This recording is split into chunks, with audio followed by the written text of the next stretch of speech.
나를 찾아 떠나는 여행이 계속됩니다. 데카르트가 나는 생각한다, 고로 존재한다 라는 명제를 이야기했을 때 그 명제는 상식의 범주가 아니라 지식의 범주에 있는 것이었습니다.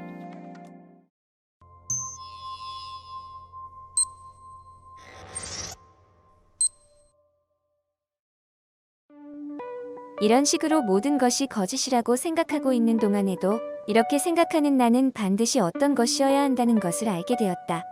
그리고 나는 생각한다. 그러므로 나는 존재한다라는 이 진리는 아주 확고하고 확실한 것이고 회의론자들이 제기하는 가당치 않은 억측으로도 흔들리지 않는 것임을 주목하고서 이것을 내가 찾고 있던 철학의 제1원리로 거리낌 없이 받아들일 수 있다고 판단했다.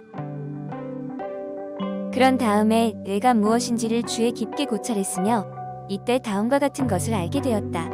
즉, 나는 신체를 갖고 있지 않으며 세계도 없으며 내가 있는 장소도 없다고 상상할 수 있지만 그렇다고 해서 내가 전혀 존재하지 않는다고 생각할 수는 없고 오히려 반대로 내가 다른 것의 진리성을 의심하려고 생각하고 있다는 사실 자체에서 내가 존재한다는 것이 아주 명백하고 확실하게 귀결되고 있음을 알게 되었다.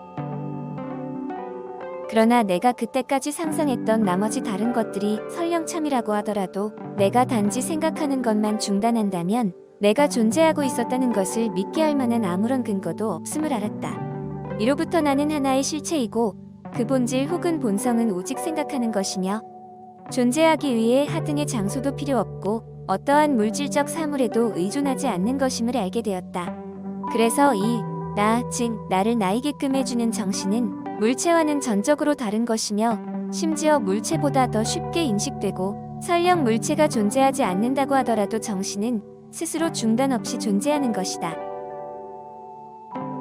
데카르트의 이 방법론을 우리의 관심사인 정체성에 비추면 어떤 논의가 가능한가?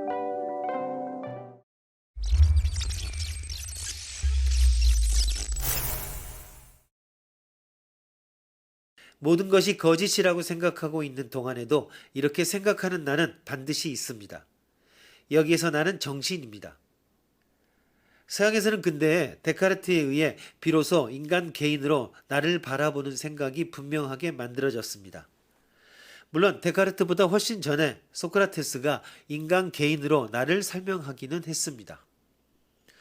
오늘날 우리가 인간의 육체와 인간의 정신세계인 영혼으로 나누어 알고 있는 것은 소크라테스의 생각에 따른 것입니다. 소크라테스가 생각하기에 인간의 육체는 썩어 없어질 것이고 영혼은 영원하기에 그는 죽음조차 두려워하지 않은 채 기쁜 마음으로 독배를 마시고 흔쾌히 죽음을 받아들였습니다. 왜냐하면 영혼의 세계는 육체의 세계와 달리 보다 더 아름답고 보다 더 영원할 것이라고 확신했기 때문입니다. 이러한 소크라테스의 생각은 근대에 와서 데카르트에 의해 보다 분명해집니다. 이처럼 소크라테스의 영혼 개념이 데카르트의 정신 개념으로 발전하고 이후 자아 개념으로 발전한 것입니다.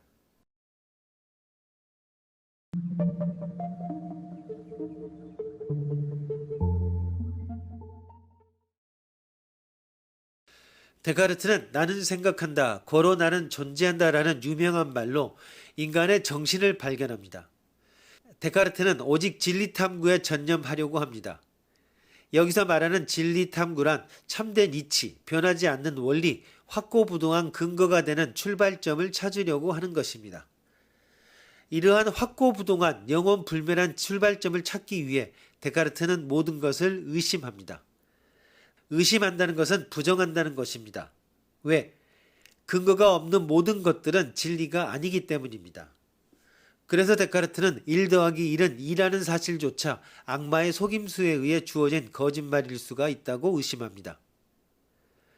이렇게 모든 것을 의심하는 방법론적 회의의 과정을 통해서 데카르트가 최종점에 도달한 것이 바로 모든 것을 의심한다고 해도 의심할 수 없는 자신의 현재 상태, 즉 의심하고 있는 자신의 생각 자체는 의심할 수 없다는 사실입니다. 이러한 의심하고 있는 생각을 근거로 나는 존재한다고 데카르트가 주장하게 된 것입니다. 직접 물질적으로 만질 수 있는 우리 몸이라는 대상이 있는데 왜 굳이 인간을 설명하기 위해서 정신이 필요할까? 하고 데카르트를 의심해 볼 수 있습니다. 하지만 우리의 몸이라고 하는 것은 우리의 신체 감각에 의해서 다른 모습을 보일 수 있습니다. 기분 좋을 때는 몸이 가볍게 느껴지지만 피곤하고 괴로울 때는 몸이 무겁게 느껴지는 것이 하나의 예입니다. 하지만 자신의 몸이 무겁지도 가볍지도 않을 수 있다고 의심하는 정신은 그것 자체로서 완전하고 분명합니다. 그러므로 정신은 다른 모든 것들을 알게 해주는 출발점임을 데카르트는 주장합니다. 인간은 모든 것을 알 수 있게 만들어주는 정신을 갖고 있기에 생각하는 인간의 정신이 곧 인간의 자아이고 진정한 나라고 데카르트는 말하고 있는 것입니다.